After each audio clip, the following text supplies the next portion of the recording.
Well, welcome everybody. It's a great pleasure to have you here for this evening's Heyman Center event that we are organizing together with the School of Journalism on the drones and the Obama administration. My name's Mark Mazower, and I'm the director of the Heyman Center. And I'm not going to say very much more this evening because we have three people who we all want to hear. We're going to start off hearing from Steve Coll, who basically owns this place. He's the Dean of the School of Journalism, as you probably know. He's had a very distinguished career as a journalist at the Washington Post and the New Yorker, amongst other places, in the course of which he has picked up no less than 2 Pulitzer Prizes, published by my count, I think 7 books, of which one you may be familiar with that won the Pulitzer, Global Wars, which was about the CIA and the war on terror. I would say they're all important books, but that seemed to me a particularly important book. A book on the bin Ladens, and most recently a book that I'm in the middle of and very much enjoying and recommend to you if you haven't read it, Private Empire, on the Exxon Oil Company and its relationship with Washington. Steve is going to start by talking about some of his recent work on the recent history of the US drone warfare program. And then we'll hear from my colleague in the history department, Manan Ahmed, who's a professor of South Asian history, whose range is extraordinary, really. He works on the medieval period and the Chachnyama epic in particular, but also modern South Asia and modern Pakistan, on which he writes from time to time for the papers. And indeed, he has written on a subject that interests him, which is the drone warfare program. We will hear, no doubt, more from him about the work that he and others have done interviewing people in Waziristan who have been on the receiving end of drones. And then we will hear from Philip Alston. Thank you for coming up all this way, Philip, from NYU, where he's John Norton Pomeroy, a professor of law at the law school, a product of Melbourne and Berkeley. I gave up trying to memorize his CV. There are dozens of articles and not short of that of books too, but the special reason I suppose that he has a claim on our attention is his long involvement with the UN that culminated in a 6-year stint as the UN Special Rapporteur to the Human Rights Council on extrajudicial summary or arbitrary executions, work that certainly any daily reader of The Guardian will have read very widely about and indeed appreciated. So Steve will kick off, then Manan and Phil, and we will aim by about, I suppose, 7:15 or so to open the floor for your questions. Thank you very much. Great. Well, thank you, Mark, and Philip and Manan for being here, and thank you all for coming out. Yes, so I wrote this book called Ghost Wars as a result of having been out in the region as a Washington Post correspondent for a few years and then becoming just very involved in the landscape and the difficult subjects that journalists work on out there. And so I am working on what's essentially going to be a second volume of Ghost Wars over the next few years. And so I'm here to give you a little bit of a work in progress talk about the drone history that I'm trying to unravel. I'm aware that that we're on the record as well we should be and fully transparent, so I'm not going to share all of the fruits of my reporting with you tonight, but I'll give you what I think I've learned in outline so far, what I think the subject is, what the questions are, and then I'll be very interested in what Philip and Manan have to say from their perspectives. I think from mine, what I'm really trying to do is just to unpack this history, which is so shrouded and so secretive and really of some consequence, and of episodes in American history, American military history. You could say that there are precedents such as the Phoenix program of wartime assassinations carried out covertly in Vietnam, or you could point to aerial, undeclared aerial campaigns in Cambodia or elsewhere and say, well, those are analogous, and I think that's roughly right. But this is really a distinctive, very distinctive history and very peculiar. So what is it about? And then what can we do to try to unpack it? Because it still remains, 95% of it is below the surface, I would say. Even in comparison to the enhanced interrogation regime, we know much more about the outlines of that episode than we do about this history, in my journalistic estimate. Of course, I don't want to come close to saying anything about known unknowns, but you know, all I can do is tell you what I can feel and what I can see and what what my sense is of what remains submerged. All right, so what's the basic outline? What brings us together? So we know, roughly speaking, from open sources that the United States has conducted about 450 drone strikes, lethal drone strikes, since 2001, about 450, of which about 370 have taken place in Pakistan, mostly in the federally administered tribal areas, but not exclusively. The next largest batch, probably about 60 to 70, have taken place in Yemen, and there are a handful of strikes that we're aware of in Somalia, and probably one in the Philippines, and maybe some in Libya, and some things are floating around that still have to be inventoried. But the overwhelming narrative, from a historian's perspective, is essentially about that 370 plus the 70. So it's a two-fronted covert aerial war in two different settings, and so that's the broad picture. Now, the Obama administration today has acknowledged for the first time since this campaign began that the campaign exists. The president made a speech last May, and he didn't give numbers. He acknowledged that there had been civilian casualties, but he didn't go into any detail about that. And he made reference to essentially rewriting the rule book around the use of armed drones. But again, that also was not very precise as to what he meant by rewriting the playbook.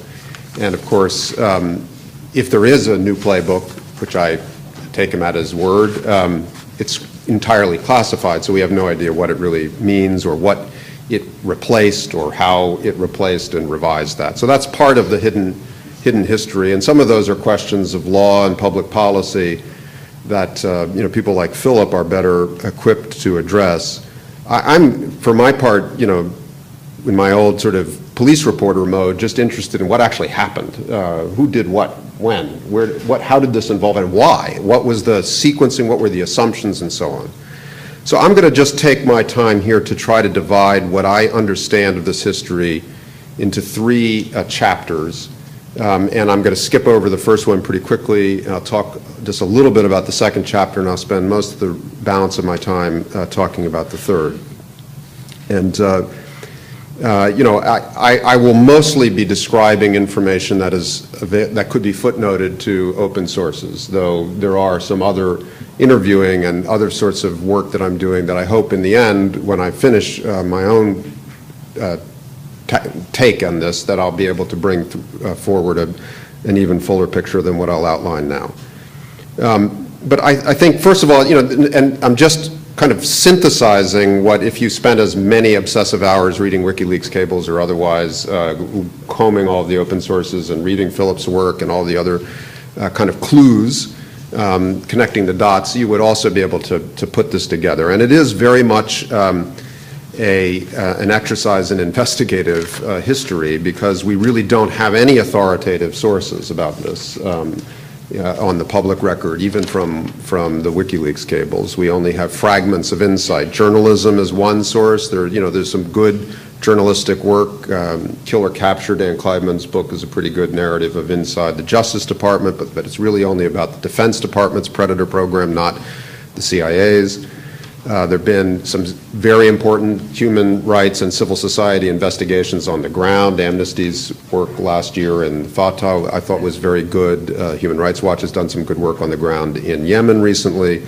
Then we have some insights from official government statements. We have a few insights here and there from the 9/11 Commission. We have one or two memoirs that refer to this or that provide a little bit of angle of vision.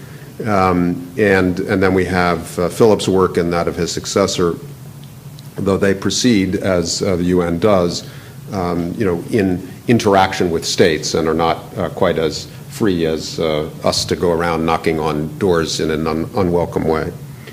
So I mentioned these three chapters. The first thing, just to remind ourselves of, there's a pre-9/11 history of drones, essentially about the origin of drones. And that is the best known, and it doesn't start out with their lethal use. So drones arise from a series of mostly military, innovative responses to problems encountered on the battlefield going back to the Balkans wars in the 1990s. Essentially, there was a problem, for example, during the siege of Sarajevo of trying to detect Serbian artillery and tank positions in difficult terrain, forested terrain, and the usual overhead surveillance available, satellite photography or aerial planes at high altitudes, were not delivering the specificity that people felt they needed. And so, out of some Israeli innovations in technology and some of these kind of battlefield problems, different versions of unarmed drones for military surveillance emerged, and I think for the United States, first one was put into use during the Bosnian conflict. They were certainly used during the Kosovo conflict clandestinely. They weren't declared. I think most of them were under, some of them were under military control, some of them were under CIA control, but they were basically eyes in the sky. And they were not, and it's important, I think, probably as a matter of law, even today, they remain not autonomous, though they're controlled. In that sense, they're similar to a piloted aircraft, and this gives rise to arguments that their legality is not a function of their technological features, because they are still operated under the control of an accountable individual or an accountable military. These are not automated machines that run around and make their own decisions. So that was true from the very beginning. The big sort of turning point in the pre-9/11 use of drones occurred in Afghanistan when, in trying to solve the problem of Osama bin Laden's remoteness after the attacks on two United States embassies in Africa in 1998, which the United States concluded bin Laden was responsible for and wasn't something that he was denying at the time either. So the Clinton administration tried to strike him with cruise missiles that were positioned in submarines in the Arabian Sea, and they missed him. I think it was in late August of 1998. They struck Sudan without apparently very good reason to do so, and then they struck a meeting place in the border areas of Afghanistan on the basis of what turned out to be incorrect intelligence that bin Laden might be there, or a training area. And so in the aftermath of that, there was a great deal of frustration, none of it public at the time, about the difficulty of finding bin Laden, and those cruise missiles announced to him that he was a wanted man, so then he undertook security measures and never stayed in the same place twice, and tightened up information about his movements in Afghanistan. And so at a certain point, these tools, the drones, Predators, that had demonstrated their utility looking for Serbian tanks in the Balkan Wars, were rolled out and deployed in Afghanistan. Now, they didn't have the capabilities, I think we know now, that they eventually acquired. So their ability to feed real-time full-motion video while hovering above a site, which is one of the features that they eventually sort of, that distinguished them eventually, it was a little bit slow coming online. But there is, I think, in the open sources now, a pretty well acknowledged episode where a Predator hovered over an area in Kandahar where bin Laden sometimes stayed and where there's some training, and filmed what the analysts concluded was him meeting some people in an outdoor space. Now, they didn't actually see this in real time. they only saw it on a video some weeks later. So it wasn't as if they, oh, if only we had a missile, because it was actually a complicated retrospective discovery when they went through a bunch of tapes. But they did say, oh, well, we did see him and he didn't notice us. And so this idea was mooted before 2001 to equip these Predators with Hellfire missiles. There were all sorts of questions about whether they would backfire in some way that would blow the vehicle out of the sky, or whether they would have, when they impacted a target like a building, what kind of impact they would have, all these technical things that the military wanted to work through before deploying the machines. So they set up a test site in Nevada, we know from the 9/11 Commission, and they built a mock building resembling one of the buildings that bin Laden sometimes occupied in Kandahar, and they practiced what happens if you, this very light aircraft, not very fast, not very robust, what if you pop a Hellfire off of it, and essentially they concluded that it's complicated, but it will work. And so that was where they were on 9/11, and so then on 9/11 begins the second chapter. Right now, the most important thing about the second chapter, which I think of as kind of the counterterrorism phase of drone targeting and drone use, and I would cover basically the period from roughly 2001 until 2009. Now, I don't have a count in front of me of the strikes that took place during that period, but they were, well less than 10% of the total that I mentioned at the beginning of the talk, I believe. Certainly through 2007, they were really only a handful of strikes each year, sometimes, perhaps as many as a dozen. Again, I don't have the timeline in front of me, but they were intermittent. And the first strike took place in November of 2002 in Yemen, killed a man named Qaid Salam al-Hareti, who was named by the United States as a suspect in the USS Coll attack of 2000. He was killed in an SUV while traveling on a road in Yemen. It wasn't acknowledged openly at the time that an armed drone had killed him, but press leaks quoting anonymous officials essentially reported that in more or less real time. But what was the framework? What was the regime around this lethal targeting? Well, this is one part of the hidden history that we really need to uncover if we're going to understand what was done in the name of American security and the American people. But we know some interesting bits and pieces about it. The first is that a substantial amount of drone activity from the beginning has been carried out as a covert action by the Central Intelligence Agency, as opposed to a clandestine military activity by the uniformed Pentagon. Now, Philip can talk about whether there are distinctions in law between lethal force exercised as part of a covert action as opposed to secret forces like special forces of the military.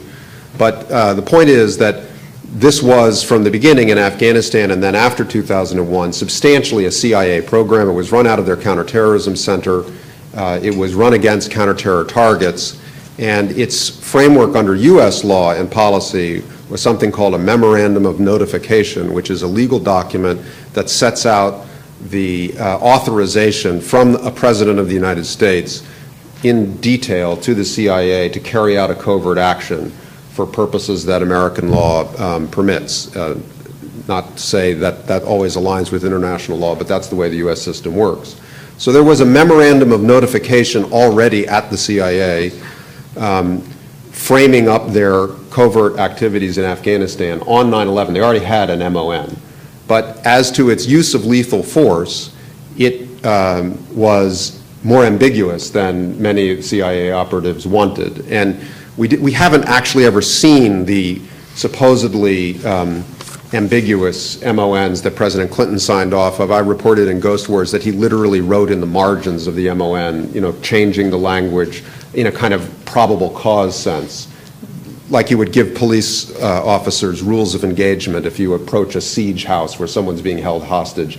You know, if you reasonably believe you are under a personal threat, you are authorized to X or Y. And people write these things down before they send people into harm's way. And these had been written down for a variety of lethal operations in Afghanistan, and they were also written down in reference to the drone program. But the acting general counsel at the CIA at the time, John Rizzo, has recently brought out a memoir, and in that memoir he describes sitting in his office on 9/11 in CIA headquarters. There had been an evacuation order, but he looked out his window and he saw this traffic piling up at the exit and nobody was getting anywhere, and he just decided he would wait it out, and he sat down, he writes, and on a legal pad, like this yellow legal pad, he wrote out a new lethal MON, basically putting into writing all of the permissive language that some of his CIA colleagues had fought for with the Clinton administration and never won. And this MON had a passage, he writes, that essentially described targeted killing against al-Qaeda and its affiliates. And I think I don't have the exact language of the affiliates part, but that's always been the framework for the U.S. claim of who is the enemy under the laws of war. It's al-Qaeda and its affiliates. And so they wrote down this MON and they brought it over to the White House, and then there were a series of meetings with other Bush administration lawyers in the first 10 days or 2 weeks after the attacks, in which this draft that he'd written on 9/11 itself became a fully baked MON, more or less in the way that he had originally drafted it, according to him. And then it became the broad legal guidance under American law from the White House to the CIA to carry out drone strikes. All right, now, we can assume without having, it's still secret, we don't have access to that MON, but we can assume it basically said in very broad strokes, if someone is demonstrated to be a continuing imminent threat to the United States, words like that, and they're a member of al-Qaeda or their affiliates, then therefore they're at war with the United States and therefore they're a legitimate enemy target and you can strike them. And that the Counterterrorism Center was then on an operational kind of basis, day to day, charged with figuring out who should be on that list and where they were. And as I understand it, they basically built up these kind of target packages, these dossiers of individuals who they felt qualified under the legal authorities that they'd been given. And then they would review the evidence, such as it was. That's a bad word to use because it's not evidence in any courtroom sense. It's not subject to cross-examination. It's not subject to appeal. There's no Brady rule.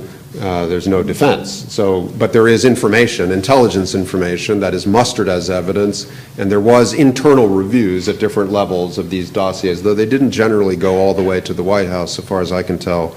There was a kind of bureaucratization of targeting within the CIA's Counterterrorism Center and system, with some overview from lawyers and others, but the degree of scrutiny in the early years seems to have been relatively modest. So that's the basic system that has lasted, actually, I think, until President Obama's speech recently. I don't think it was drastically altered. But as I say, between 2002 and 2007, there were less than 24 strikes outside of Iraq and Afghanistan, and I don't actually believe there were a ton of drone strikes per se inside Iraq and Afghanistan. They had other tools to carry out aerial bombardments in both of those theaters of war. And of those 24 drone strikes outside of Afghanistan and Iraq between 2002 and 2007, most of them were in the Fatah, especially in South Waziristan, coincidental with Pakistani army operation there and the discovery of various nexuses of Waziri and foreign militants who had gathered around Wana. Nek Mohammed, who was a local leader, kind of a charismatic figure, was killed by a drone in 2004. But really, if you look at the just the kind of scattergram of what happened, you can see a couple of things that I now, from interviewing, believe to be true. One is that, in general, the Afghan war was under-resourced by the United States.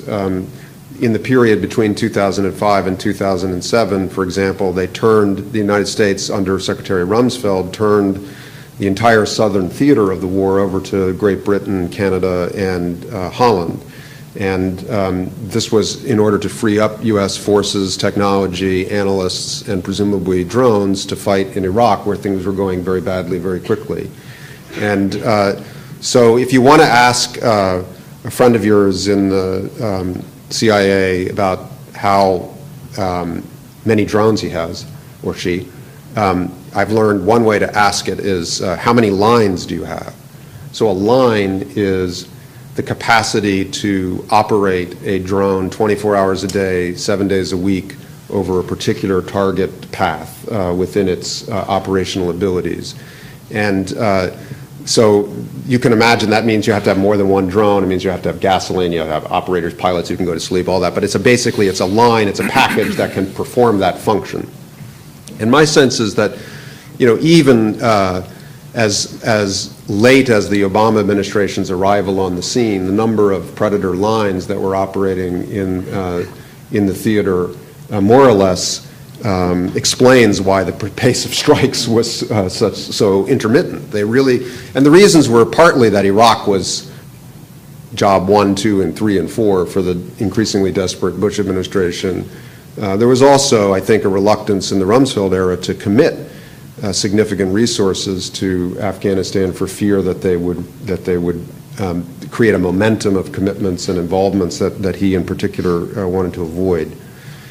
So that's the outline of Chapter 2 that I have. And let me just take a few minutes to finish and talk about the more dramatic period that we've seen since 2009. So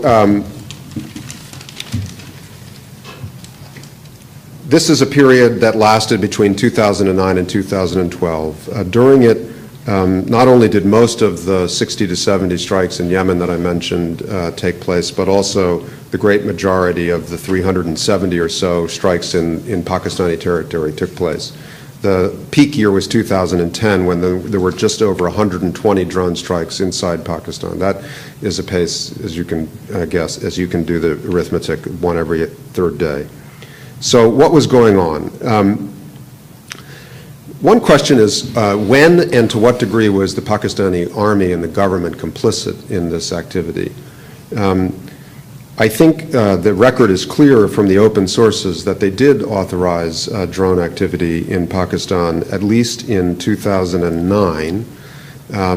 You'll recall that this was a very difficult year in Pakistan. A gathering complex revolt, insurgency, under the auspices of the Tariq-i-Taliban, the TTP, had, in the aftermath of an episode at the Red Mosque in Islamabad where a bunch of militants had been flushed out and went west, then attacked SWAT, fell under the leadership of this character, Bayatollah Masood. Masood was linked to the assassination of Benazir Bhutto in late 2007. Violence escalated in 2008. By 2009, there had been the bombing of the Marriott Hotel in Islamabad. ISI headquarters in Lahore had been flattened with a suicide truck bomb. You had a rather desperate and you had a very unstable political transition underway in Pakistan, with President Musharraf clinging unsuccessfully to power, slowly giving up power. Civil movements like the lawyers' movements, Benazir returns. There was just a very tumultuous period that was accompanied by spiking violence, including the deaths of many hundreds and thousands of Pakistani civilians and security officers, army soldiers, frontier corps, paramilitaries, and police.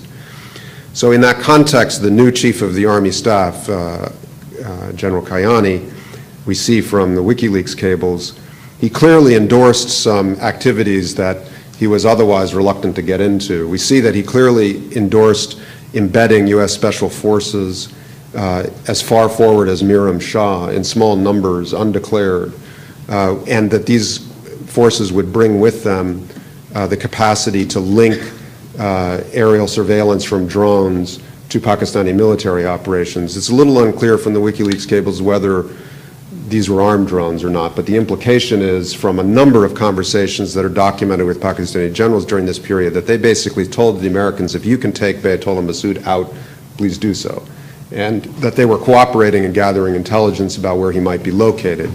So that came to an end in 2009, in August, when Masood was killed by a drone strike along with his wife on the roof of a housing complex while his wife was administering some treatment for kidney disease to him.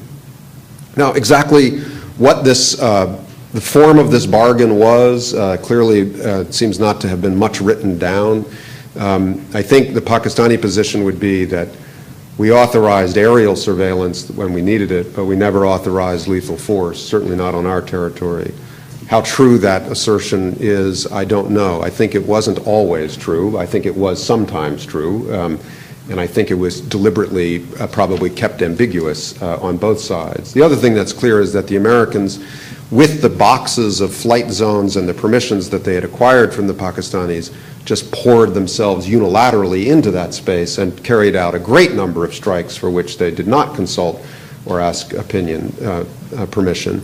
And the rationale for some of these strikes increasingly involved the prosecution of the Afghan war and the defense of deployed American soldiers on a kind of force protection basis. So when you read about the development of these so-called signature strikes, they're partly related to a finding that in order to wage the war that the United States believed international law and the United Nations had sanctioned in Afghanistan, it was necessary and proper to pursue enemies across an undefended and unpoliced border, and also to strike them while they were moving in to commit violence. So if they saw people in a truck full of, carrying weapons, they would account for that and say, well, this is a hostile force, and under our interpretation of our rules and international law, we're permitted to strike them even though they're on Pakistani territory. There was a fair amount of cross-border fire going on, even apart from drones during that time between the Pakistanis and the Afghans.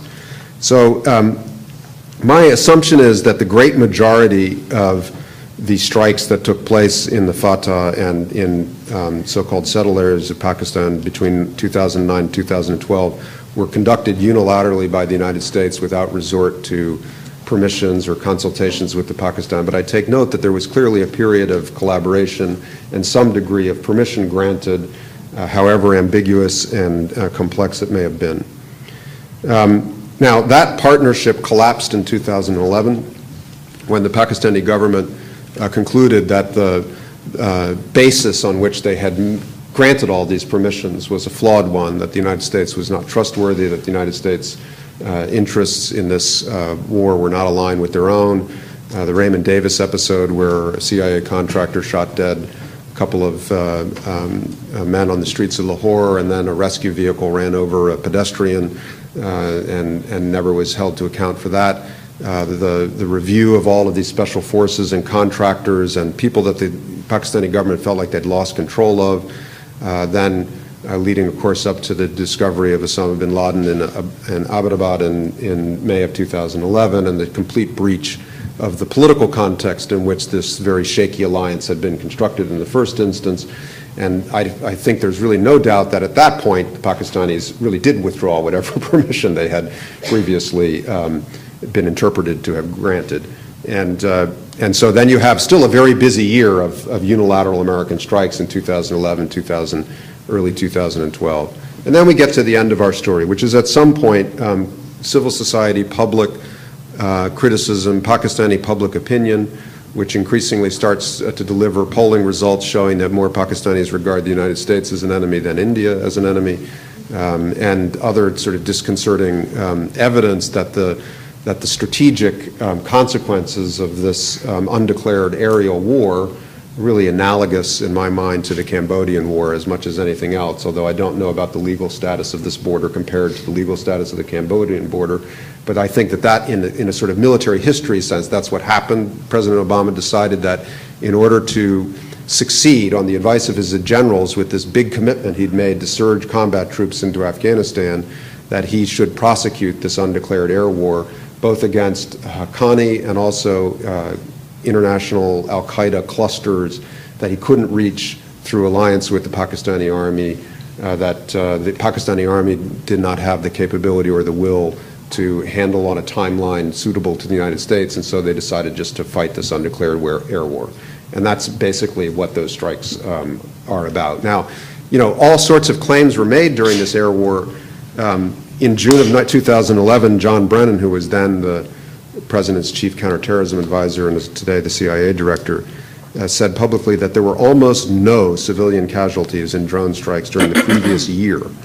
Now, you know, it's so striking that an administration, credible, high-ranking American official would choose to violate the general black secrecy surrounding the drone program to make an evidence-free, implausible on its face claim about civilian casualties. So, you know, he doth protest too much, but what was going on? There was a growing body of evidence generated by journalists and civil society and human rights activists that the collateral consequences of these strikes and the absence of accountability, you know, was really disturbing and deepening.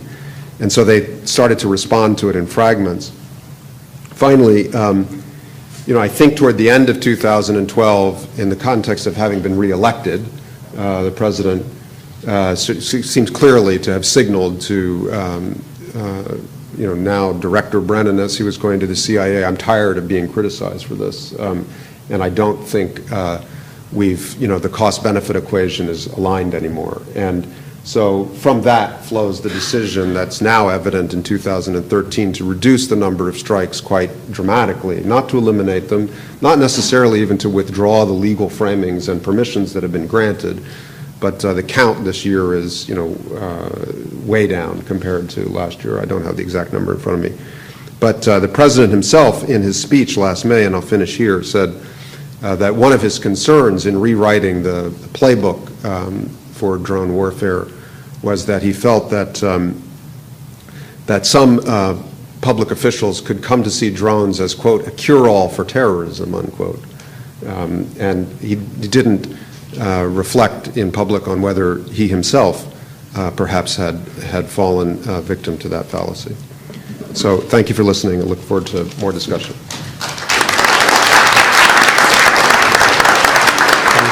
There are seats at the front for the people who've come in and don't have them if they want. We'll now hear from Manan Ahmed.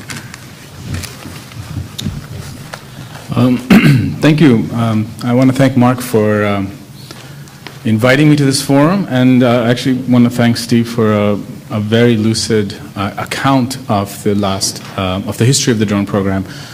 I'm not a police reporter, and I'm not a legal scholar, and so my purchase here is as a medieval scholar who actually looks on the same geography that is under surveillance by the drone right now. So it's a sort of a long-eye view, and I can't pretend to offer anything from open source. I just read The Guardian or The New York Times. That's the extent of my work here. But I want to pick up on certain very important things that Steve has already I think put on the table. I want to talk about a distinctive peculiar history.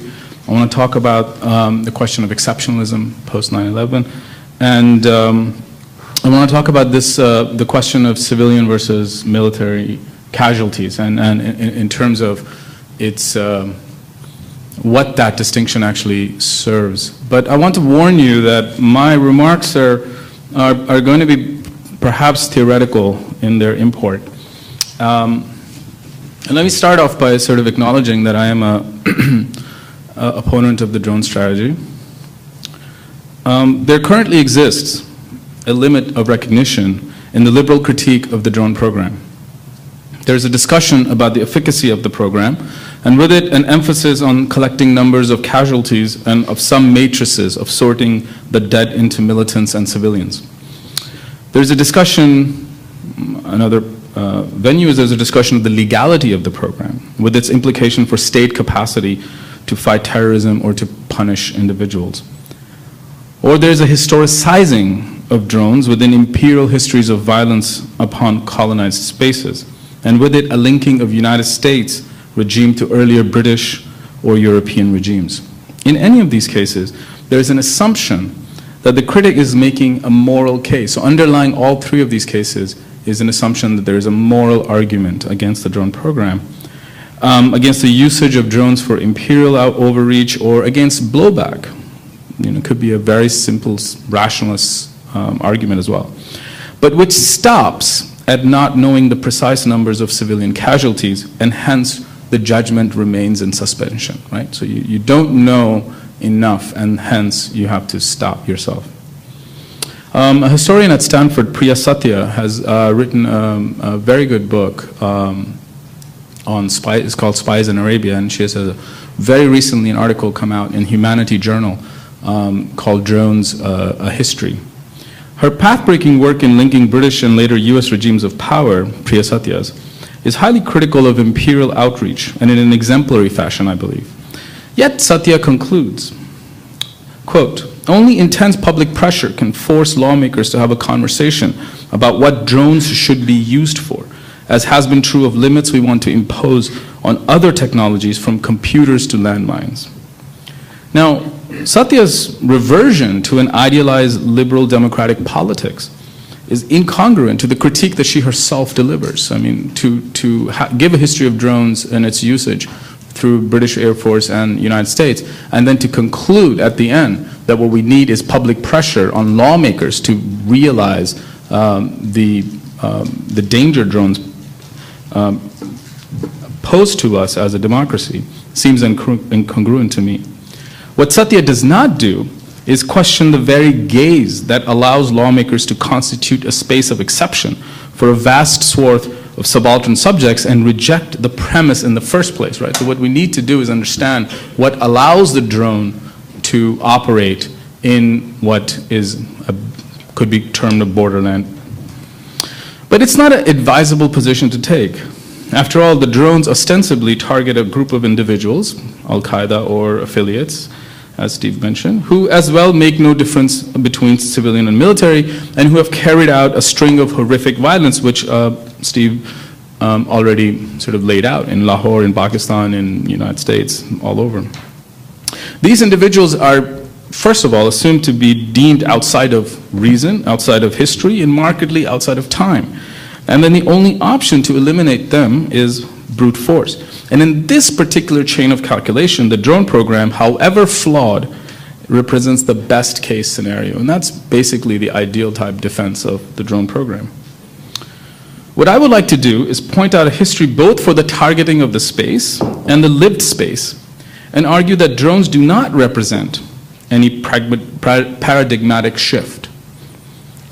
Rather, the drone program is a continuation of a long history of risk minimalization and political marginalization of a population whose presumed opacity helps us imagine the worst. First, the question of space itself.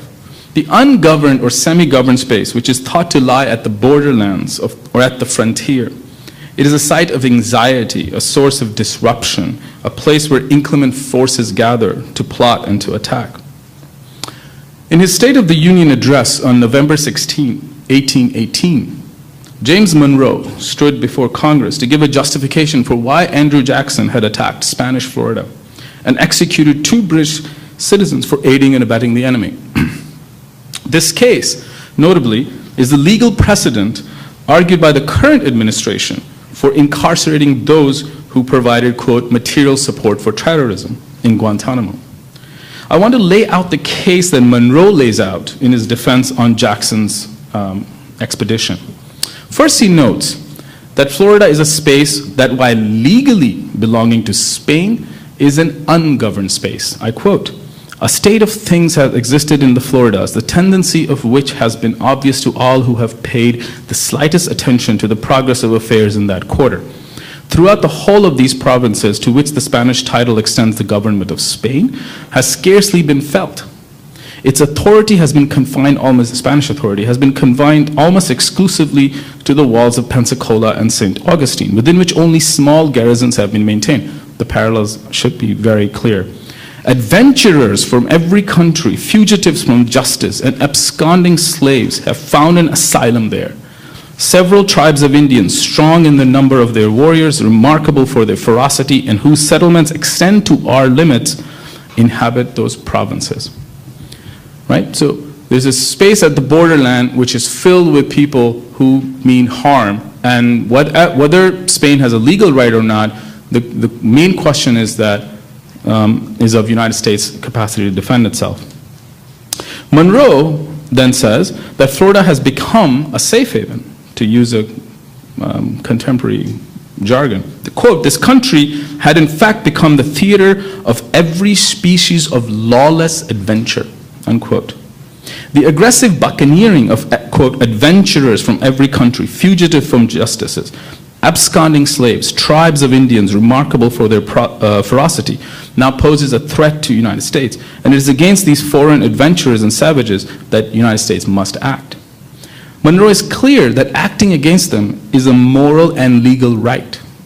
Quote, even if the territory had been exclusively that of Spain and her power complete over it, we would have a right by the law of nations to follow the enemy on it and to subdue him there. But the territory belonged, in a certain sense at least, to the savage enemy who inhabited it. And I want to underline this phrase again. The territory belonged to the savage enemy who inhabited it. The power Spain has ceased to exist. And the protection was sought under her title by those who committed on our citizens hostilities, which were bound by treaty to have prevented, but had not the power to prevent. Right? The Pakistani state does not have the power to prevent the gathering of terrorists. The territory belonged, according to Monroe, again to the savage enemy, and the violence of the just war, according to Monroe, stood unimpeachable. I quote, the combination in Florida for the unlawful purpose as stated, the acts perpetrated by that combination, and above all, the incitement of the Indians to massacre our fellow citizens of every age and both sexes, merited a like treatment and received it. Right? So again, the capacity of violence has to be very acute. In this violence, the execution of 2 British citizens that Andrew Jackson did is completely understandable. Again, quote, men who thus connect themselves with savage communities and stimulate them to war, which is always attendant on their part with acts of barbarity, the most shocking, deserve to be viewed in a worse light than savages. They would certainly have no claim to an immunity from the punishment which, according to the rules of warfare practiced by the savages, might justly be inflicted on the savages themselves. Right? So the rhetoric of power's negotiation to what constitutes just punishment has to be negotiated on the terms that the savages, in Monroe's words, are constituting. Now, I invoke Monroe to trace a very particular history in the United States of the relationship between ethnographic territory and territorial violence. On the issue of frontier justice, on the creation and spread of reservations which become both, quote, lawless spaces, and the bodies of inhabitants which become savages once they leave the reservation, there's much important work done. And my colleague here in the history department, Carl Jacoby, has a wonderful work called Shadows at Dawn that I highly urge everyone to read, to sort of see how unexceptional the post-9/11 exceptionalism is to the history of the United States. In tracing forward a material history, and I want to sort of underline again the material history of violence directed against, quote, lawless spaces, we can identify many signposts. Texas, California, Philippines, Cambodia, Vietnam, Afghanistan, Iraq, Fallujah, Somalia, etc., etc. But the most familiar, and post the 9/11, in reference to the argument of drones, we've already heard, is Waziristan in Pakistan and Yemen, and that's where I want to sort of focus now. Steve has already mentioned the May 2013 speech by President Obama, and I want to sort of quote from it. This is the, our full functioning official acknowledgement of the program. But it's also a recognition of how the space itself is constituted. And I want to quote, but despite our strong preference for the detention and prosecution of terrorists, sometimes this approach is foreclosed. Al-Qaeda and its affiliates try to gain foothold in some of the most distant and unforgiving places on earth. They take refuge in remote tribal areas. They hide in caves and walled compounds. They train in empty deserts and rugged mountains. I want you to think about these modifiers: distant, remote, caves, empty, rugged. In some of these places, such as parts of Somalia and Yemen, the state only has the most tenuous reach into the territory. In other cases, the state lacks the capacity or will to take action, right? It's very reminiscent of Monroe's argument. And it's also not possible for America to simply deploy a team of special forces to capture every terrorist. Even when such an approach may be possible, there are places where it would pose profound risks to our troops and local civilians. So this is the first indication of local civilians, where a terrorist compound cannot be breached without triggering a firefight, very important subclause, with surrounding tribal communities, right? So the local civilians go immediately into surrounding tribal communities. For example, that pose no threat to us. Times when putting US boots on the ground may trigger a major international crisis. So it is in this context, and the context here I want to sort of assert is the context of this lawless space. It is in this context the United States has taken lethal targeted action against Al-Qaeda and its associated forces, including with remotely piloted aircrafts commonly referred to as drones.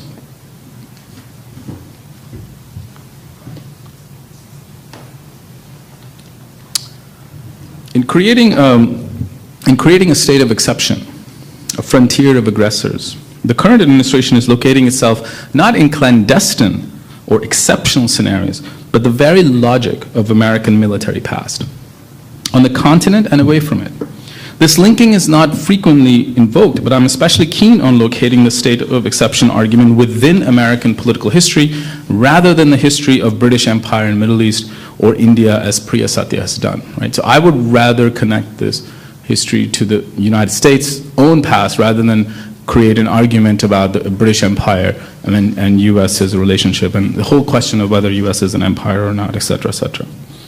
Further from the state of exception comes the issue of the justification of violence. As with Monroe, the drone program requires a post-facto determination. Monroe is giving his speech after the war has already happened, the First Seminole War, after Andrew Jackson has already invaded the Negro Fort, after he's already executed. So this is a post-facto speech, the State of the Union speech. A post-facto determination of guilt and innocence. While the drone technique boasts of panopticon vision and total awareness, the presence of signature strikes and double tap killings actually point to a different reality, that there is no clarity in determining who anyone may be and what their purported sin may be. I mean, this is exactly the place where you can locate the unawareness of the drone program. The drone strikes work in Waziristan work in tandem. I'm going to extend Steve's rather cautious reportorial presentation about the Pakistan state and just assert as a historian of the Pakistan military. The drone strikes in Waziristan work in tandem with the Pakistan state's political marginalization of the region and its own military bombardment. Again, there's a predisposition to assert guilt on a population whose only sin may be one of simple habitation. For Waziristan, this itself had a wrong history. So the Waziristan's own history within the region in regards to the colonial state and in regards to the post-colonial state of Pakistan remains embroiled in this history of violence. And I want to very quickly sketch that out for you. Starting from the 1880s, during the British Anglo-Afghan Wars, Waziristan becomes a, quote, restive, volcanic, wild, in any number of late 19th and early 20th century texts. A series of revolts in Waziristan and the British attempt to pacify the frontier denote the first 50 years of the 20th century. So it's a very long history of restive revolts and or resistance. And this area also then sees a very active use of British Royal Air Force to both survey, surveil, and to bomb this precise location. Precisely on the given that the humans who inhabit this terrain could only be contaminated by violence, right? So the first thing is in the determination of violence is the capacity of this region to act outside of law. So for example, in December 30, 1900, the New York Times assesses the danger facing the British Empire in India. And it says, quite close to Rawalpindi, on the north is the country of Kashmir, a country which is to all intents and purposes British, whose people are quiet and harmless. And with regard to whose frontier, no anxiety whatever exists, all right? The Kashmir frontier is a nice frontier. But following the frontier line westward, we come to the British territory of Waziristan. Here we encounter men of a more sturdy and turbulent type who are undisposed to work with the British Empire. The men who inhabit this frontier, New York Times reports, are prone to fanaticism, night raids, savagery. They imperil the British troops and destabilize the settled urban areas. On September 7, 1946, the New York Times again carries a report called Frontier Bombing Explained, which is worth reading in full because it has remarkable echoes to the way that the drones are reported, the drone strikes are reported, any drone strike is reported contemporaneously. I quote, an official source said, right, so right away you have anonymous source. An official source said that tonight, that, quote, 4 or 5 villages of the wild tribesmen of Waziristan in the northwest frontier country had been bombed by planes, but said reports of mass bombing there were entirely untrue. Tribesmen in the area, the source explained, abducted a political agent recently and held him for ransom. After the ransom was paid and the agent was restored to British hands, the return of the ransom was demanded upon pain of bombing. The villages were bombed when the ransom was not returned after several days' warning. Although the villages were destroyed, he said, no casualties were reported. Right. So it is precision bombing. In its sourcing of a, quote, unnamed official about, quote, wild tribesmen whose affirmation of, quote, surgical bombing, reports of mass bombing being entirely untrue, and the denial of any casualty, the structure of this report serves an antecedent to the reports that routinely follow a drone strike in Waziristan. It is this precise history of framing and anthro-territorialization that has rendered Waziristan and the tribal areas open for overwhelming violence from Obama administration and the Pakistani military regime, while steadfastly maintaining that such violence is justified. So how then do we make an ethical case against drone? How do we bring out the lived history of people in Waziristan? What does the act of unmaking a people into a population look like? I've made an argument with my co-author Madiha Tahir that testimony offers us a critical tool for launching a historically grounded critique of the drone program. I want to finish my presentation with one testimony from one drone survivor. The following is an account of Ahmed Jan. I want to quote. And please listen for lived history here. I'm a citizen of Pakistan. I live in Kaniruga, Datakhel in North Waziristan. I was born in 1960, which makes me about 52 years old. I live with my 6 sons with me, 4 of whom have families of their own. Before the drone strikes happened, the people in my village lived happy lives. They felt free to go anywhere they liked. But now, everyone lives in fear and is mentally disturbed because of this fear. The majority of people living in my area now suffer the effects of psychological and emotional pressure from these strikes. We cannot sleep at night because of the sound of the drones flying above us. Many of us have thought of moving away from this village, but where would we go? This is our land. This is where we have grown up. There's nowhere else for us to live.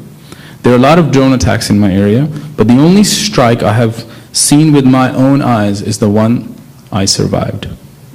On March 17, 2011, in Datakhel, about 10:45 in the morning, I was participating in a jirga. The tribal elders, including myself, were meeting to discuss a dispute on chromite mine. We were in the middle of our discussion when a missile hit, and I was thrown about 24 feet from where I was sitting. I was knocked unconscious, and when I awoke, I saw many individuals who were injured or dead. I later learned about 40 people died in this incident. I have lost the full use of one of my feet and had a rod inserted because of the injuries I suffered in this strike. As a result, it is extremely painful for me to walk. There are scars on my face to this day because I have had to have an operation on my nose when it would not stop bleeding. I also suffer from a hearing problem because the sound when the missile landed was so loud. I have attached photographs of my injuries sustained from the strike to this statement. I do not know why this jirga was targeted. I'm a malik, a leader of my tribe, and therefore a government servant. We were not doing anything wrong or illegal. A jirga is a peaceful gathering to work out community disputes and issues. Our tribes have been using the jirga system for many, many years. The statement was taken on the 27th day of February 2012 in Islamabad in regards to a case filed with the case filed on behalf of the drone victims against the United States. We witness how incapable the drone is in the statement at performing the very thing that it is lauded for, seeing. Right? This is the targeted gathering. A jirga is a commonplace public event in North Waziristan, called upon by leaders of the communities to respond to any matter of wide concern. The attendance is mandatory for those who are attached to the community, and its function is broadly democratic.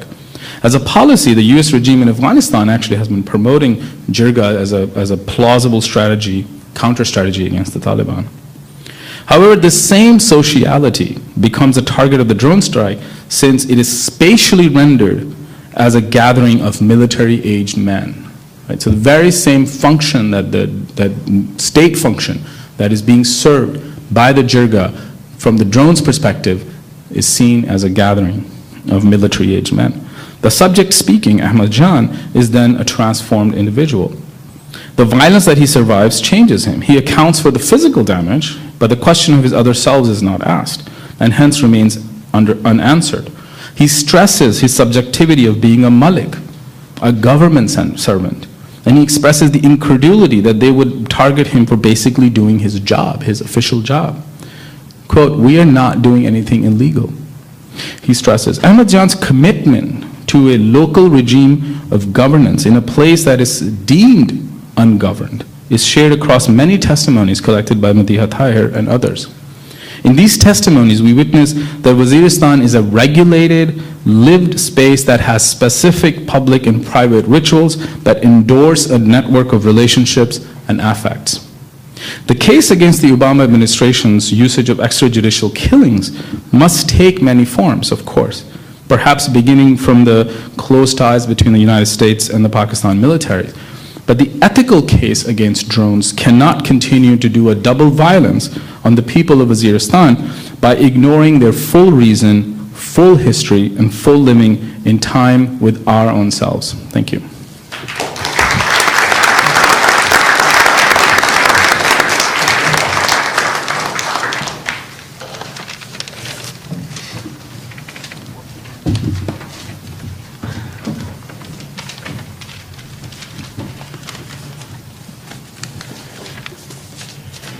Well, it's a great pleasure to be here. I come from a foreign country, which is that of international law.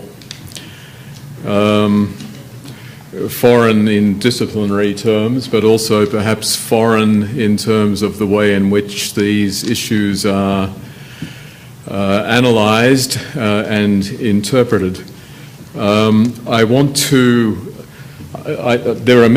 don't have a prepared statement tonight, and I've been waiting to get a sense of how I might make a useful contribution.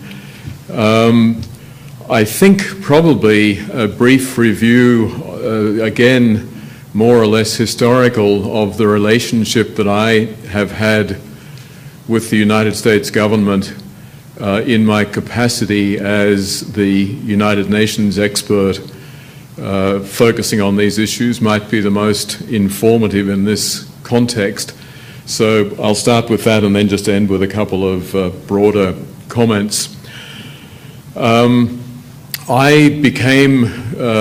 was appointed by the UN Human Rights Council in 2004 to take up this rather strange post called Special Rapporteur on extrajudicial executions. Special Rapporteur represents the UN when the UN is happy with what he or she is saying, and is said to have nothing to do with the UN when the opposite is the case.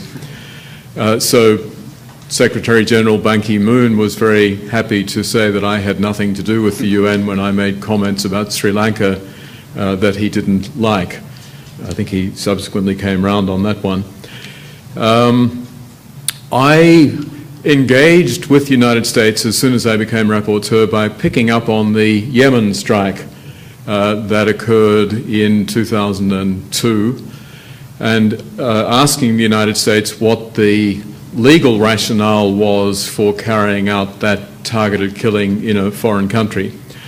The response I got from the Bush administration was that it was none of my business, that this was a part of the global war on terror. It therefore had nothing to do with human rights. It was something that they were carrying out in the context of what they portrayed as an armed conflict. And they went on to say that the UN Human Rights Council had no role in situations involving armed conflict. Now that was marginally problematic because the great majority of the issues that I and my predecessors for 22 years had been dealing with were in fact in armed conflict situations. And the greatest supporter of much of that work, well, you guessed it. However, when it turned out that this position was focusing on what the US was doing, suddenly, oh, you can't look at what's happening in a conflict situation. Very strange, of course, because the vast majority of killings around the world actually happen in connection with some forms of conflict. Not straight-out military battles, I'm not thinking of that, but the actions of armed groups that end up killing large numbers of people, not in battle situations, but just as what I would see as a human rights violation. I then continued in this fairly desultory way.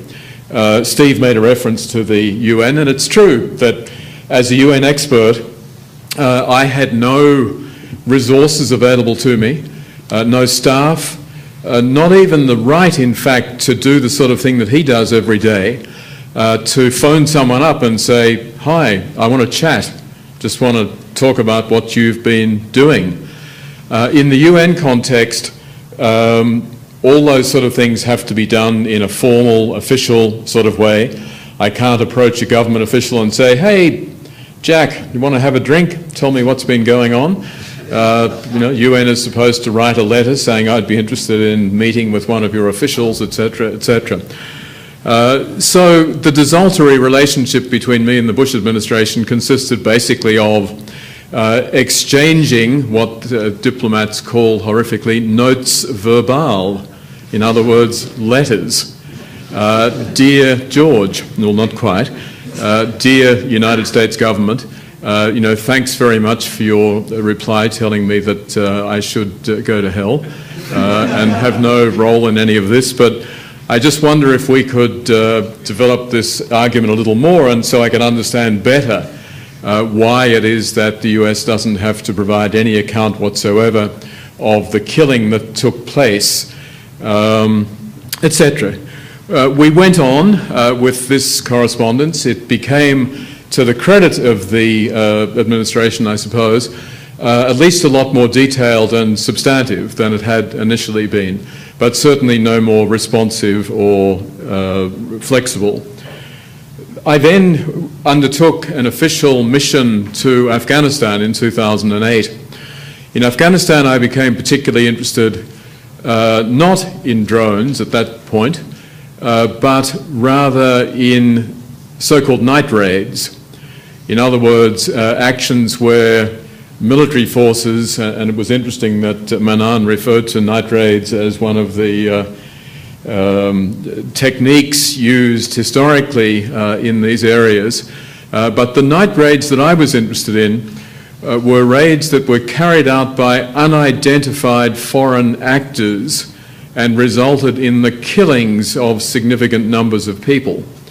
And I decided to take one particular case study, which I'd been given, that happened in Kandahar city a couple of months before I arrived.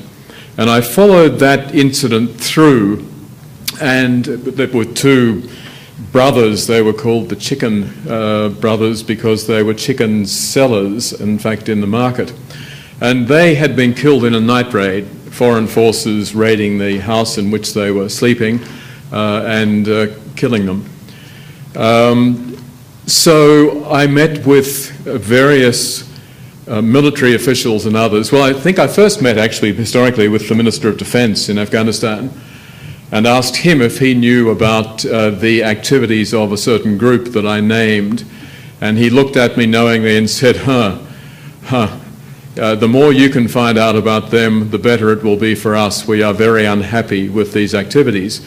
So rather obscure, oblique, but something of a green light. Go ahead and make further inquiries.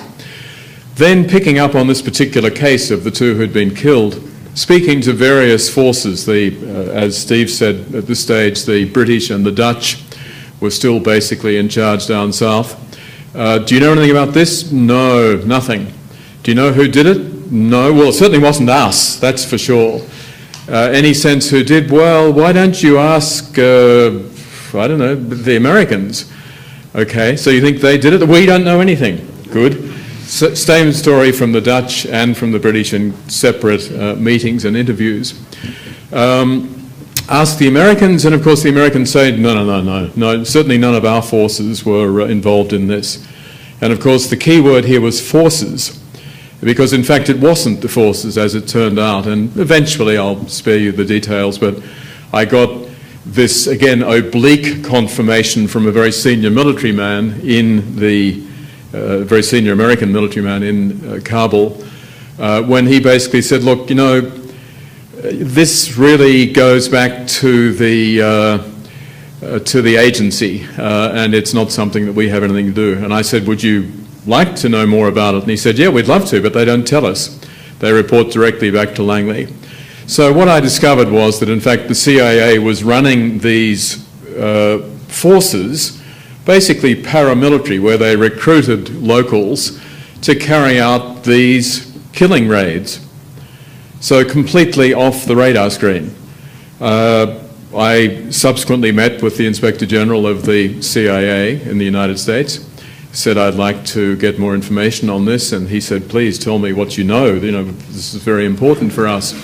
So I told him what I knew, and then at the end of a fairly lengthy discussion, I said, so any information that you could provide would be much appreciated. And he looked very puzzled, as though I'd come from another planet, and said, oh, no, I'm sorry, you don't understand. I don't give information. I'm just here to take information. You won't be hearing from me.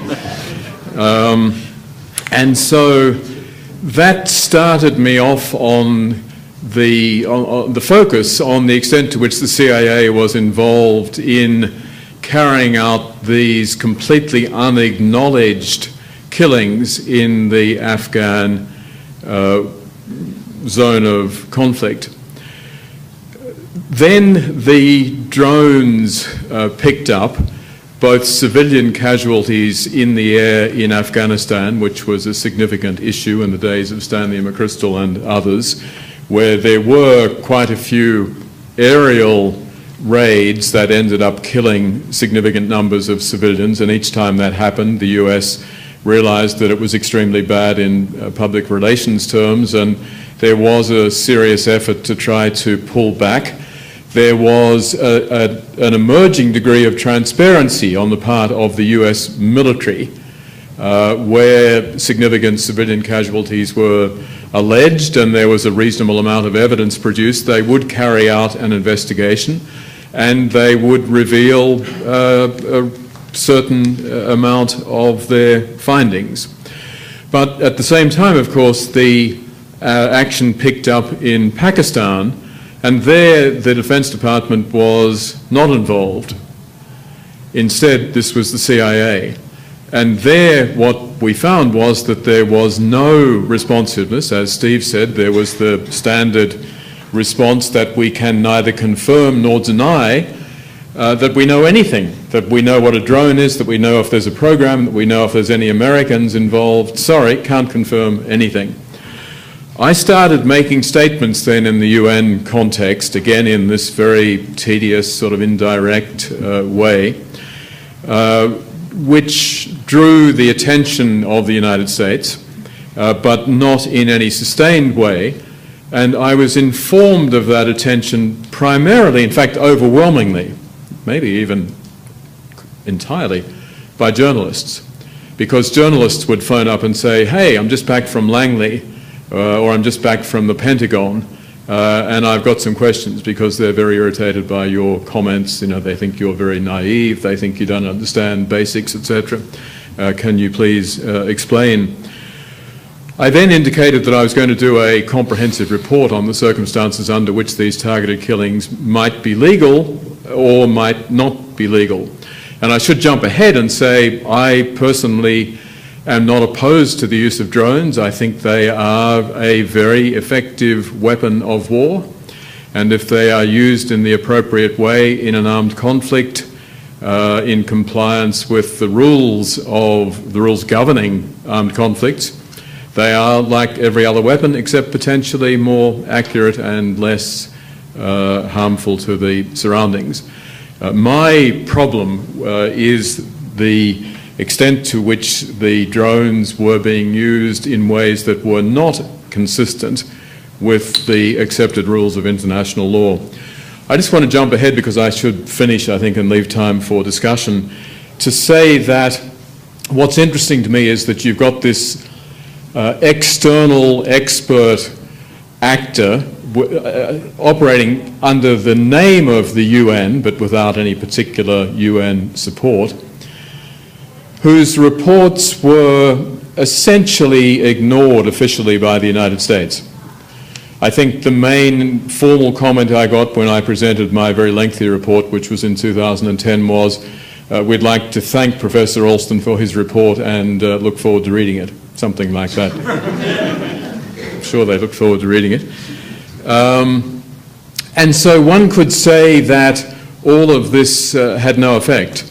In fact, what's much more interesting is the extent to which and I risk taking too much credit here, but I'll go ahead and take that risk, is the extent to which the fact that the UN, which it wasn't really, but that's how it was portrayed and seen, was asking these questions, was challenging the legality, and was calling for much more openness, was crucial in the series of events which resulted in speeches by a whole range of senior officials trying to sort of gradually pull back on what the drone program was about.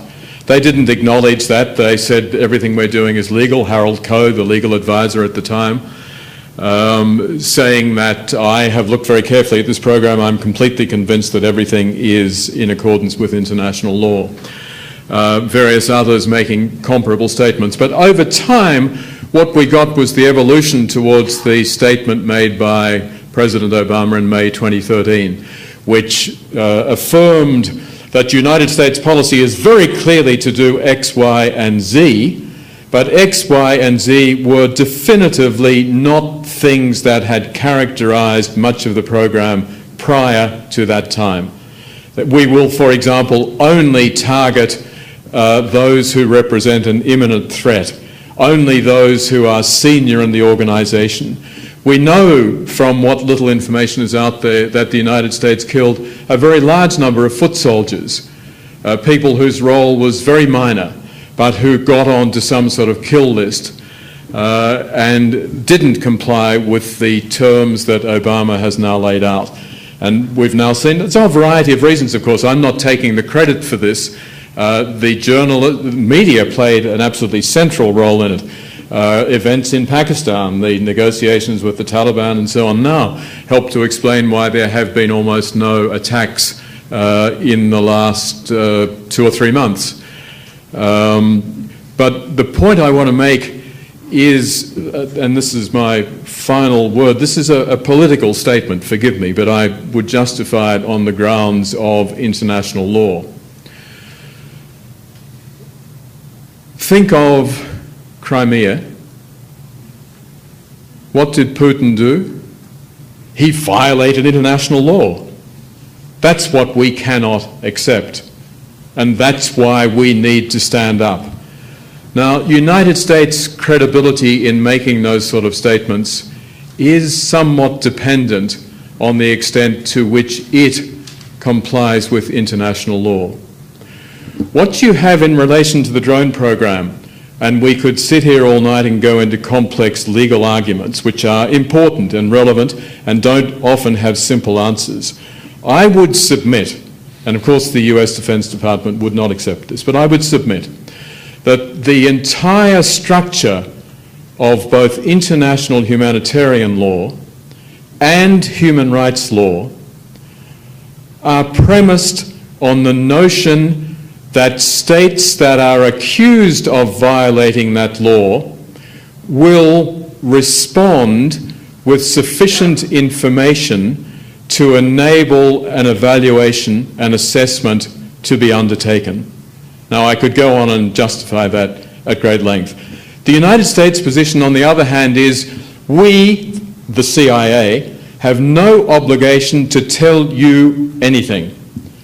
And we have not told you anything. What we have done is to leak various statements when it suits us, including the John Brennan statement, not a single person killed, etc. Throughout my tenure, it was very funny. The leaks that were coming out went almost mathematically. The first one, an unattributed statement, was that not more than 20 people had been killed. Then, I don't know, 6 months later, unattributed statement, not more than 40 people have been killed. Then, about 6 months or a year later, not more than 60 people have been killed. Civilians, that is. And then John Brennan comes out and says, actually, no civilians killed. The simple point I want to make is that if there is a complete failure to account for the ways in which force is used, for the legal justification on the basis of which it's used, and a complete failure to ever follow up to acknowledge whether the law has been broken, whether civilian casualties have occurred, and whether the United States has then complied with its clear legal obligations.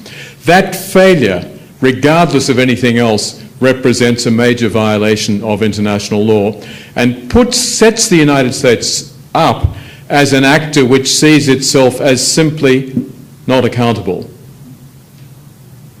Should we be surprised when Vladimir does the same thing? Thank you.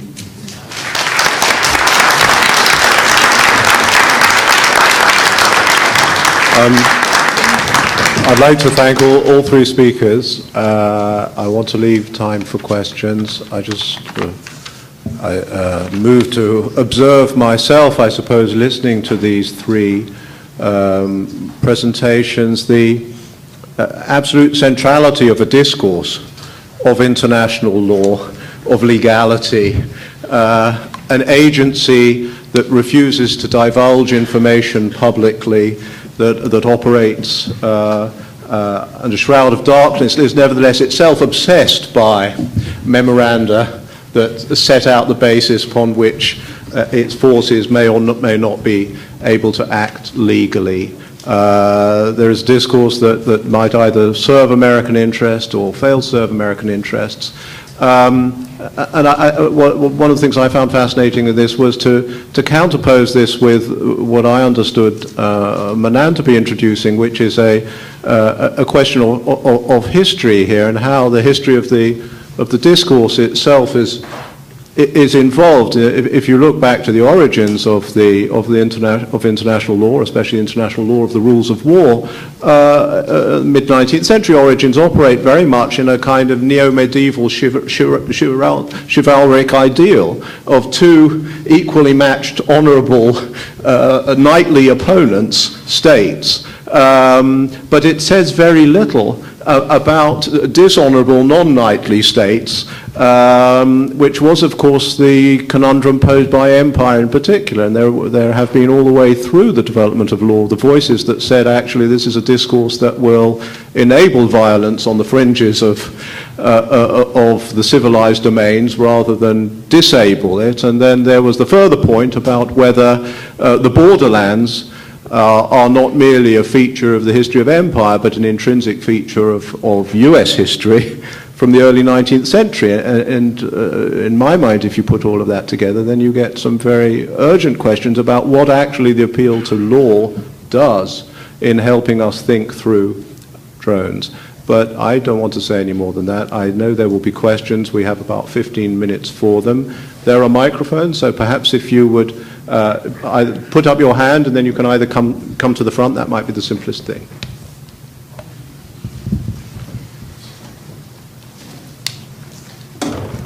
If you could keep your questions relatively brief, that would be appreciated. Thank you. Thank you all. I really appreciated this. The international law and questions of morality strike a chord in me. I am thinking of the people who are operating these drones. My attention keeps being drawn back to their culpability, their accountability, which hasn't been raised here. And I realize it's because 50 years ago in the Tonkin Gulf, I was flying in a surveillance aircraft, directing attack aircraft at surface craft to interdict the movement of arms. And to this day, I feel this enormous amount of guilt for having been involved in that. But as I listen to the discussion now, I realize that there's a different theme that courses through me, and I don't know whether any of you will be able to shed any light on this. But I realize that the guilt that I feel for having been involved in what I now think of was an illegal war. At least I was out there risking my life, putting my life on the line, and I could have been killed very easily. And the people who are operating these drones somewhere in California or Arizona in a basement or someplace like that are not exposing themselves at all to the chance of being killed, even while they're taking lives. And I wonder if any of you have any thoughts about what the consequences are for the American military, for the CIA, for subjecting their employees to that. Thank you very much. Would anybody like to respond to that? I think we know something about that. There's some pretty good journalism out about that. These are generally Air Force pilots detailed to this program. So they're serving officers, they're pilots in the United States Air Force. They're operating under command. They're following orders and rules. In that sense, their experience of personal engagement and guilt and ethical dilemmas involved in the violence of war is probably no different than yours, but there is one big difference, which is I'm not sure whether it's the fact of their lack of personal risk or not. I don't know. I've read interviews with many of the pilots, but they all talk about how anomalous and unhealthy it feels sometimes to go to work in an airport hangar in Nevada or in Virginia. You essentially live in your home with your family, and you commute to your job as a pilot in the United States, and then you fly these craft remotely. You may be engaged in an operation where you're hovering over a compound for days at a time, watching patterns of life, looking for confirmation of identity of a target, and then the moment comes and the person walks across a field, and it's judged by your commanders that they're sufficiently out of harm, they're sufficiently isolated from civilians and so forth, and they've been properly identified, and then you're told to strike them, and you strike them. And then you watch them die, and there's an after-action report. The video is archived, lawyers review the video, and what do? You get back in your car, and you drive out into the sunshine, you go to your suburban home. Now that is an experience of warfare that no individual pilot or soldier has ever endured before, and the consequences of it socially and psychologically, I don't think have begun to be sort of measured.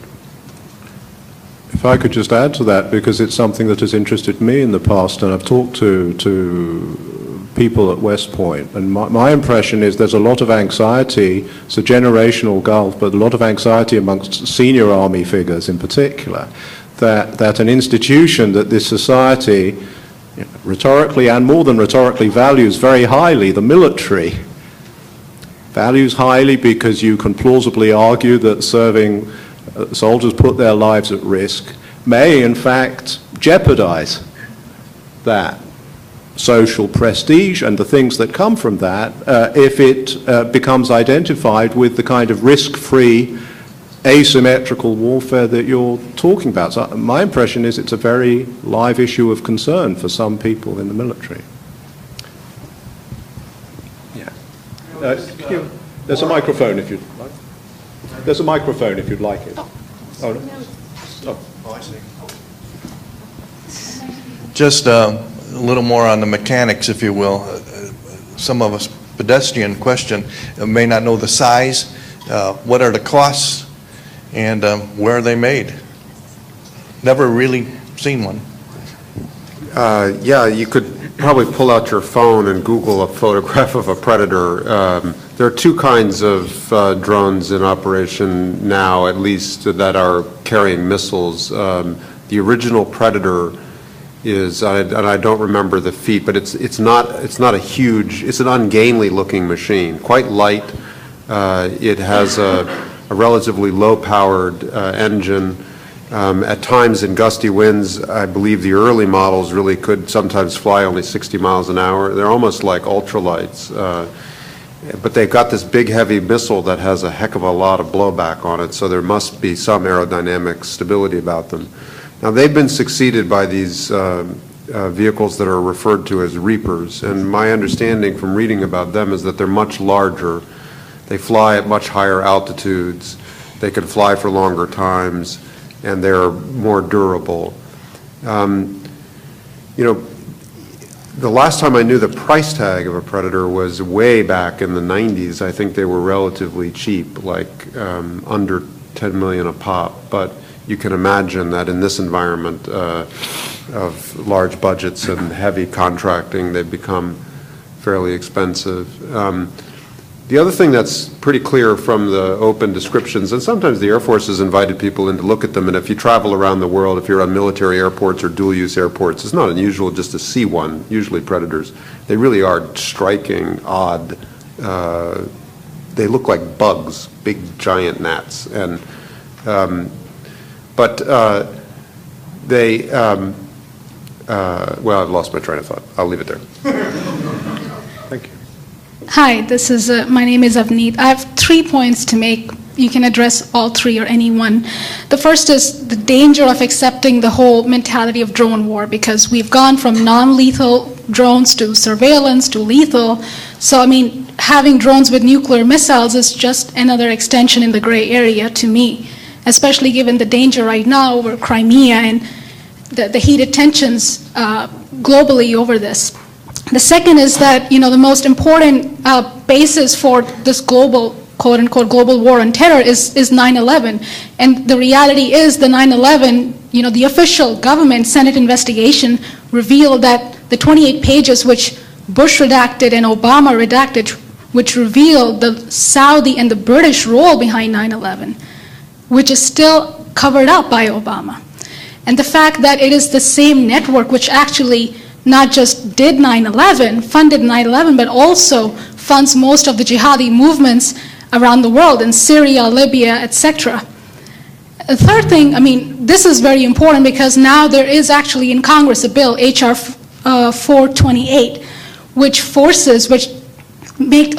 will make the president reveal the 28 pages which reveal the true story behind the 9/11, because without that acknowledgement, how can we justify any war, let alone drone war, which we use 9/11 as the basis. The third point is accountability. We as Americans, knowing how close we are right now, we could have thermonuclear war pretty much any day over the tensions in Crimea. You have a president who has covered up, despite his political promises in the campaign, who has covered up the role of the 9/11, the role of the Saudis, who has most aggressively pushed the drone warfare, who has, by our standards, 4 American citizens have been assassinated. The administration acknowledges 1, but by the most liberal standards of law, that is in the boundary of impeachment.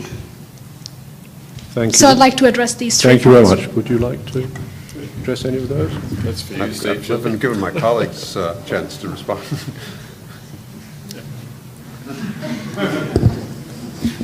The Saudi Arabia just gave Pakistan 1.5 billion free money, so expect some drone purchases there. Yeah. They do that, and then they do that next. A couple of things. I just wanted to say to the question of guilt. I think there's actually been really interesting reporting on the people operating the drones suffering from PTSD. So just a side note. The question, I guess it's mostly to Steve, has to do with the chain of command, because as far as I understand, Pakistan is one theater that has one chain of command, and the rest of the world is different. Could you explain the reason for that? Am I right? Yeah. And could you explain the reason? Yeah, so I can give you a sketch of what I think we know, and there are still lots of unanswered questions. There are two, it's been acknowledged, I think, that there are two different drone programs within the U.S. System. One is the covert program that is operated by the CIA, primarily by, I think exclusively by their Counterterrorism Center. They have a close collaboration with the Department of Defense that includes these detailed Air Force pilots, as well as access to what are really Department of Defense machines. These are manufactured under Department of Defense contract. So there's a CIA program. It operates under the section of American law governing covert action. And by the way, the responsibility for all of this is the President of the United States. I mean, the CIA is the operating authority, but it is not an independent military authority. It is acting in the name and under the authority of the President's orders. And so the President is really accountable for all of this. I'm not aware of any evidence yet that CIA drone operations strayed from authorities that were provided and ordered by two successive presidents.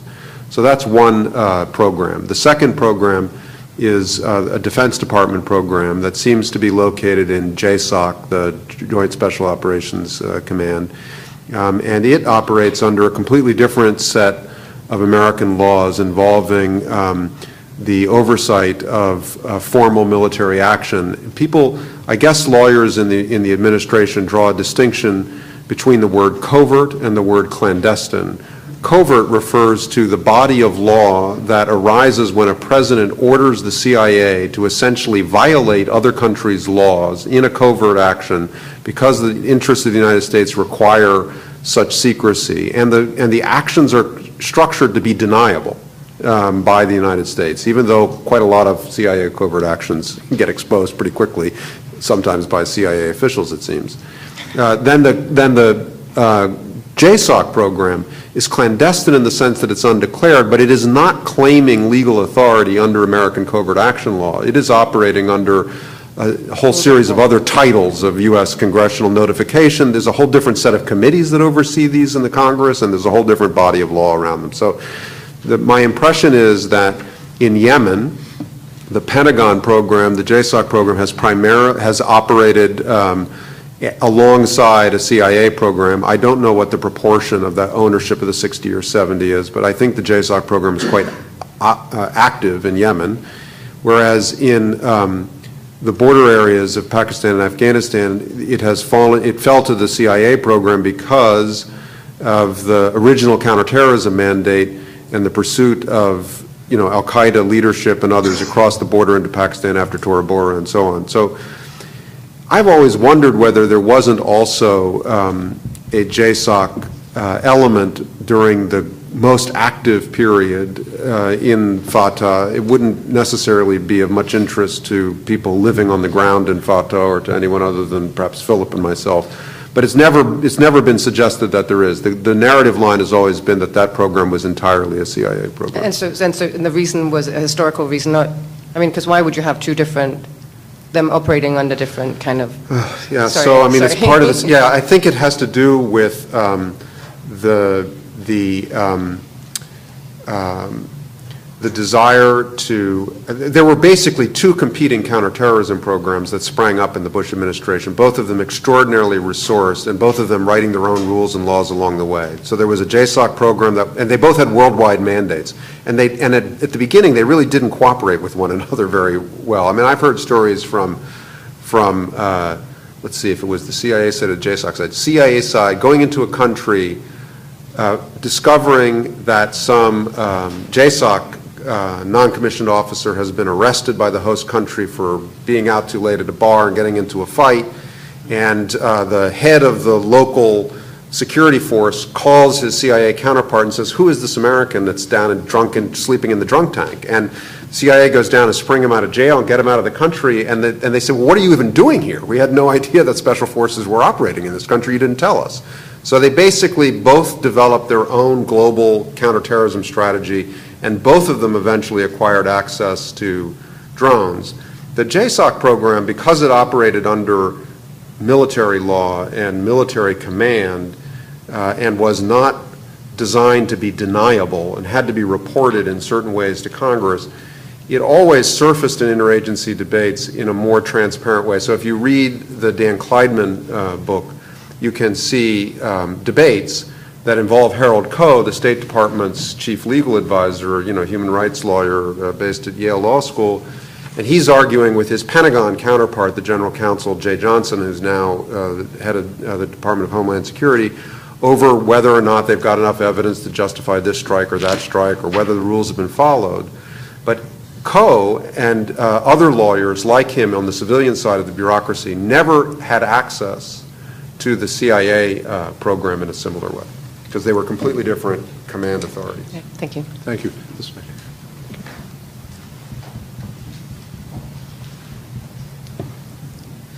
Thank you. Lynn Speed. I work with the LaRouche Political Action Committee, and we have been trying to get a lot of this picture out over several years. But I must say, sitting here, I would say this to the whole audience, just going through this in detail, you get a terrifying picture of a really world and administration and forces which are completely out of control and careening towards war. How to address this?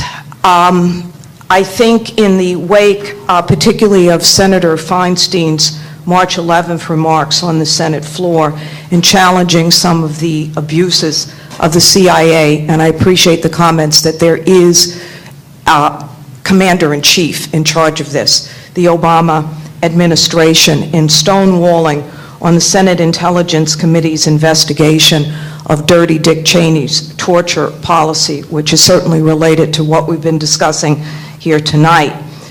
Feinstein gave very courageous remarks, which have been backed up surprisingly by several members of the U.S. Senate, Harry Reid, Schumer, and others, on the continued massive constitutional violations that are going on. Obama continuing in the tradition of Bush and Cheney in these violations. And in particular, continuing in the tradition, I appreciate Mr. Mark Mazower, I'm sorry, I forget the name, remarks concerning the British imperial outlook concerning this. There is a constitutional remedy for these kinds of crimes, and that is impeachment. This may be coming to a head this week with what the Senate committee has broken open. And I want to ask the panelists that in light of both the developments in the Senate and what is being reported as a growing hostility and concern by the American population, the support for Obama's policies are now 70% are completely opposed to the drones, the illegal spying, the continued bailout policy, the disregard for the separation of powers, and so on.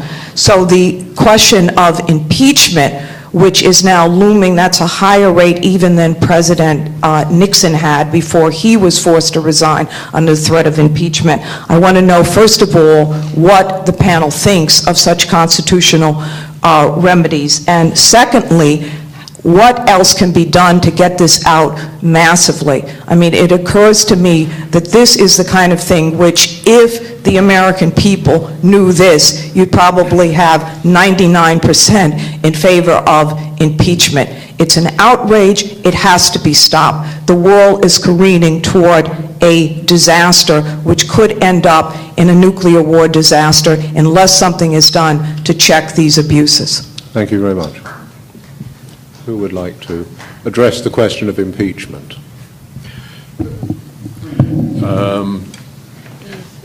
It won't happen there will be no impeachment. Is that working or not? There won't be an impeachment. The only point that I would like to make is that Senator Feinstein has been the staunchest defender of the CIA's various programs, and particularly those of which I've been speaking. And her outrage came only when the equivalent of Angela Merkel's own telephone was tapped, when her own staff were caught up in the web. But what I think is really interesting here in terms of the issues that I'm concerned about is that the pushback that I have always got from the administration, and we get generally, is don't worry about the CIA. We have in place the most sophisticated possible system of oversight, starting from the congressional committees and going through all of these other boards and panels and whatever else. And the CIA, therefore, is thoroughly scrutinized. And I think what the Feinstein incident shows is that there is every reason to think that the CIA's, the scrutiny to which it is subjected in terms of these key areas like the drone program is absolutely minimal. That congressional committees have been quite prepared to go along, not asked probing questions, not challenged on any of the grounds that have come out publicly. And this should give, I think, immense concern for the way in which the CIA is operating in these other areas. And it's a bit shocking for a country that went through Vietnam, Operation Phoenix and so on, came out of it saying, oh my God, we really have to rein in the intelligence agencies. And I think we've now gone back to that previous position where there is no, I would say, meaningful oversight being exercised. We'll have one last question from Jim Dingman at the back, and then we'll have to wrap it up, I'm afraid. I had two quick questions. First of all, the exploitation of the information that Manning gave in WikiLeaks, both the massive amount of documents on Iraq and Afghanistan, what has been done to exploit that in relationship to the other dimension to this whole drone program, which is what has happened in Iraq and Afghanistan. Operation Phoenix has been revisited in Iraq and Afghanistan in terms of on the ground with humans. In Iraq, they developed through JSOC a rather massive program that, as you may know and others know, was like Phoenix and was operating in intensity during the surge, which was directed at decapitating Al-Qaeda, but what it meant was literally dozens of raids on a monthly basis, fusing all the special operators of all the Allied forces, including the British and the Australians and the Americans together. And some have referred it as to the Death Star, as its efficiency. It's referred to a little bit in the Criscal, but the only really good account I've ever seen is by a British journalist, Mark Urban. And then that moves to Afghanistan.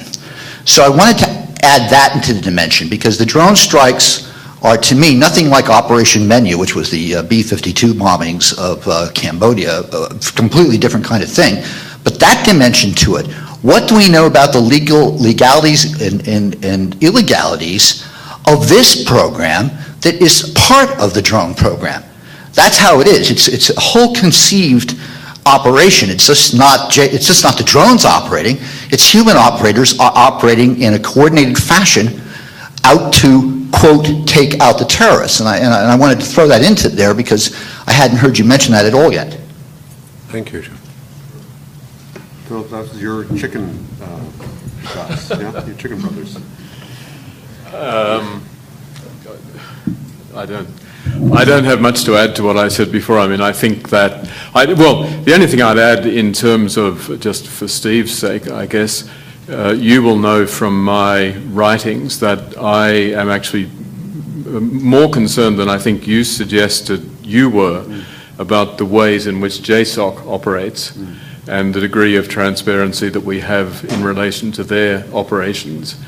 So I think there is a very major concern about the development then of these twin operations, combined with the phenomenon about which I know very little, but this so-called double hatting.